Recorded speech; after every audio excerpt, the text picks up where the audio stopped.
Good morning, good morning, good morning.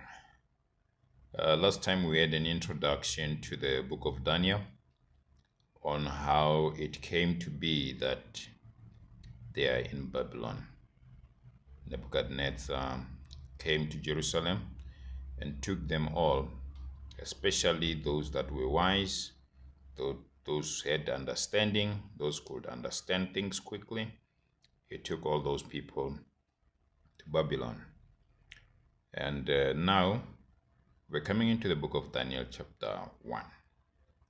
Daniel chapter 1, on its own, it does not contain prophecies. It's a book which gives us a historical background of the situation with Daniel. So we find that the wise people, both Daniel and all, are now taken to the palace so that they can be studying for some years, 3 years or so. So here they are in the palace. They are given a portion of food, and their names have been changed from Azariah, Mishael, and Hananiah. They are given Abednego, Shadrach, and Meshach. These are the names of the gods in Babylon. So after that, then now they are given that portion. The food that they've been given was containing food that are clean and foods that are not clean, the unclean food. What is interesting is that Daniel, Meshach, Shadrach, and Abednego decides that they cannot eat from the table of the king, saying that they did not want to defile themselves. Okay, so they requested to be given 10 days so that they can eat vegetables and water. Vegetables and water. It is interesting that what you find, we believe that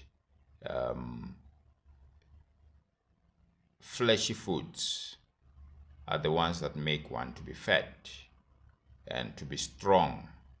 But we get a different picture here from Daniel, Shadrach, Meshach, and Abednego, that they said, just give us 10 days and you will see that within these 10 days will be better. And they were given 10 days and they ate vegetables and water and drank water. And the results were astonishing, that they came out fit, they came out wiser, and they were according to the Bible, they were 10 times more wiser than the Babylonians and all the wise people.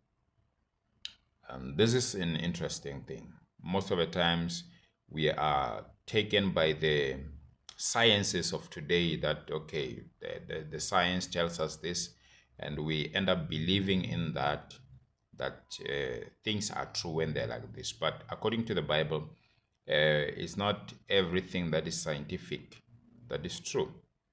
You have to believe in God and not rely on science. Sometimes, actually, we are learning from here that do not rely on science. Do not rely on the things that people are telling you. Do not rely on what they say that they have tested and proven to be true. Because what you're going to find is that these things that we rely upon, they are not true, or sometimes they depend upon situations, right? So if you believe in God, God knows everything. And if you follow his directions, he will never let you down. He will never let you down. So finally, we find these three Hebrew boys now, they are taken to the upper positions in the government, in the palace, right? Because of following the directions of God. And this is the diet which God had given Adam and Eve in the Garden of Eden, that they should eat herbs of the fields, they should use the seeds.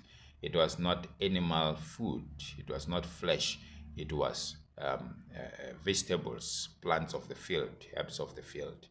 And they were depending on that and using water So everything which they were using for food, it was just pure natural. And that is very, very evident in their lives. You can see in the book of Isaiah chapter 7 that even Jesus Christ, when he was to be born, it is said that he was going to eat certain foods, and this food were going to help him to be good, to be what he is expected to be. So you can see that even other people, when you look at Samson, he was eating certain foods. He was not allowed to eat other foods just because, so that he can be that which he was called for. With the same thing, we look at Elijah. It was the same thing about food. Food preserves your morality. Food preserves your sanity. Food has got a bearing in your mind.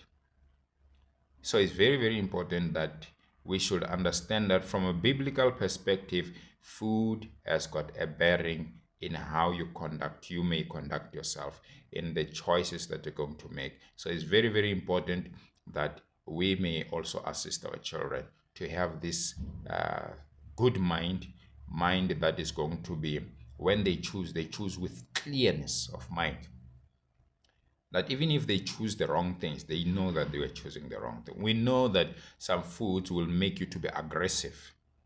It is true. Foods can make you to be aggressive, the type of food that you eat. Food can make you to be sensual, that you do not know how to control your passions, right? And food can make you to have patience. The way that you're eating that food can help you to be patient. So food has got a bearing in our minds. So that is why now, even in our spiritual life, food can be so powerful. So be careful on what you eat. Then we'll look at the next ones in chapter 2. Be blessed.